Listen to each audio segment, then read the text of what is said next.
噶，不過我都用啊，有一環。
अवाम के लिए एक और मुश्किल, आटे की अदम दस्तयाबी पर अवाम परेशान। आटे की फराहमी खासी मुश्किल का शिकार है और अवाम को मुश्किलात का सामना है।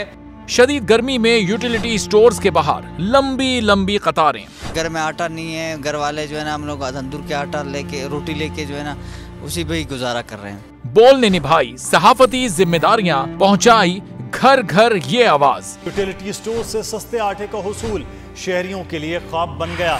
बोल न्यूज हकायक सामने ले आया है। आओ मिलकर आवाज उठाएं, पाकिस्तान को बदलें बोल के साथ। बोल बना अवाम की आवाज। अवामी शिकायत पर बोल ने किया मुताल्लिका इदारों से मुतालबा। सुबह 6 बजे से आकर ये लोग आटे का इंतजार करते हैं। 7 बजे आई हूँ और नहीं मिल रहा है आटा, पैसे नहीं होते थे उधारे लेकर आती हूँ। वो कहते हैं जी 7 खजूर लाजमी लें, हमारे पास आटे के पैसे नहीं होते तो खजूर कहाँ से लें। क्योंकि बोल है पाकिस्तान का नंबर 1 न्यूज चैनल। सब्सक्राइब करें और बेल दबाएं ताकि कोई खबर रह न जाए।